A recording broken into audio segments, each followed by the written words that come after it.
A while ago, one of my good friends calls me on the phone and says, Summer, I'm making this recipe that calls for a fennel bulb. I bought it at the store, I'm staring at it. What do I do with it? How do I cut it? What can I eat? What do I throw away? I laughed and said, well, hi to you too. Clearly, she was not into small talk and cluelessly staring at this white bulb growing weeds. So it occurred to me, maybe a lot of us don't know how to cut a fennel bulb. So let's learn. Welcome to Summer Bakes the World. I am back here with some useful tips and tricks on how to appropriately clean, cut, and store your fennel bulb and leek. Trust me, it's really easy. I'll show you how. These two guys are about the craziest looking things you'll find in a grocery store. And they're such great vegetables to cook with.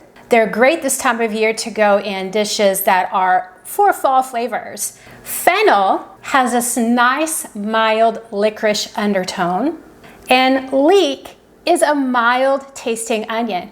If you do not like onions and a recipe calls for onion and you feel like you need to use an onion, try a leek. You'd be surprised at how mild it is, and you probably can tolerate it a whole lot more than onion. It's a lot easier to cut. You won't cry with it either. You get the flavor without the onioniness. Is that a word? Onioniness? Sure, onioniness. So let's take a look at our fennel. All right, what you eat is this white part of a fennel. And you don't eat the stalks, but you can save these little fronds and you can chop them up and store them like in the freezer. That's what I do. And then you can just put them on your soups or salads or put it on your sandwich. So they make a great licoricey flavor to them. So here's what we do. All right, so we're gonna chop off the tops of the fennel. Okay, so we're gonna leave our fennel fronds aside with the stalks. Okay, so you can see this is what it looks like just underneath the green. Now, this little area here, we want to get rid of this like you would the external part of an onion. We're going to take this off. So you just, and I know it looks like it's a lot of the fennel, but it is a dirty part of the fennel. So you're just going to get rid of that little exterior portion of it. All right, so we have basically the heart of our fennel right here. So all we're going to do is we're going to cut a V shape in the center because we're going to take the core out. So you've got a cut of one side there. We're going to cut on the other side. And then that's what you're cutting out. Do you see that little darker area here, the center? That's the part we're just cutting out. So we got a little bit left in there. Let's cut a little bit more of that out. Now all you do is you just dice it, chop it like you would an onion. So you can cut it in half, which makes it a little easier. Like this. Then I just do little cuts down the side. And then when you cut, be sure that you cup your hand so that you don't cut your fingers with your knife. Cup it at the very end, take your knife, and then just start chopping on down. Okay, so that's half of it. And the other half, we're gonna do the same thing, just mix. There you go. Your fennel is cut. And then of course, we washed it in the beginning before we cut it, just like you would another vegetable. That's your fennel. Okay, let's look at the fennel fronds.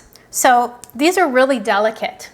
Okay, so all you have to do is you can just pick them off. It's okay if you get some of the stalk in it because it's a thin stalk and it's not gonna hurt you if you eat some of it, and you're not gonna be able to taste it. It's not gonna be crunchy or anything.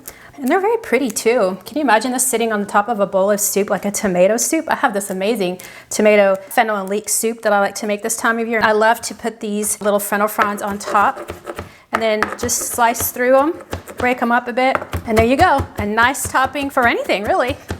Gives your dish a little fresh herb flavor to it. So what I'll do with these is put these in a little baggie, label it fennel fronds, and I'm good to go. Put it in the freezer. Here's our leek. What can you eat of this? Well, we're gonna cut off this end, and we're gonna cut off up to the dark green part. It's really tough and stringy. It's not meant to eat. But we can eat everything from the light green down to the end, and it's pretty much ready to go. So what I did was I washed the external part first. Here's where leek is tricky. How do we get all of that sand and grit out of the inside? That's what I'm going to teach you that a lot of people don't know. For this, we're simply going to cut off the end to be discarded.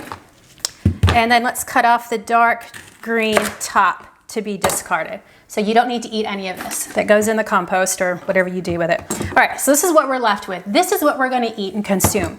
So for me, the easiest way to cut a leek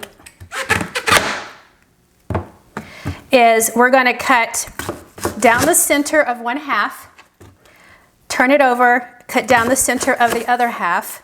So we've got all these nice little pieces, so we've got it in quarters. Keep your hand tight around it. Remember, cup your fingers so that you don't cut off your fingertips with a knife. And then you're just going to start slicing it thinly, keeping the front of your knife on the board, and then move down the board with the back of your hand. I like to put my thumb and my forefinger on the base of the knife so I have control over it. So we're just going to cut all the way down. Okay, that's one half. I always like to flip my knife over when I move my vegetables to save the sharpness of the edge. Okay, now we have the other part of this, the other half. We're going to do the same thing and then just slice it on down. Okay, so our entire leek is done. Now, what a lot of people don't realize is there is a lot of sand and grit in between all of these little pieces of the leek. So this is where I actually do all the big washing. So I grab a colander and then I put all of my leek pieces in it using the back of my knife. Now we're just going to run it under water, strain it, and then you're good to go. You can use it in your dish. So our chopped up leek is now in our colander. We're just going to run some cold water over it. Make sure to get all that sand and grit. I do like to use my sprayer for this as well. If you don't clean your leek really well, you're probably going to taste sand and grit. So it is important that you do clean it. And this is the easiest way I found to do it. When you can already cut it up into pieces and put in your colander, then the water can reach every part of the leek and there is no crevice that can hide. Okay, so we're just going to set this aside and let it drain. It's ready to go to be used whenever you want. You could freeze this. You would just need to make sure that it dries really well, or else that's going to stick together. But then you would have to certainly let it thaw. But it's ready to go. Freeze it or use it in your dish. Well, so there you are. You no longer have to be intimidated by these crazy looking vegetables. You can turn this lovely thing into this, good for many different recipes, soups and salads and casseroles, and turn this into this. We're all set for an amazing fall dish. Well, I hope this tip has helped. If you would like more information on the fennel and the leek, just see the link in the description below this video. Thanks for watching. Please subscribe to my channel, click on the thumbs up for a like, and share this video with all of your family and friends, anyone you know that likes to bake. The support that you give in sharing and subscribing really helps to support this channel and will allow me to continue to provide content. So until next time, go bake the world.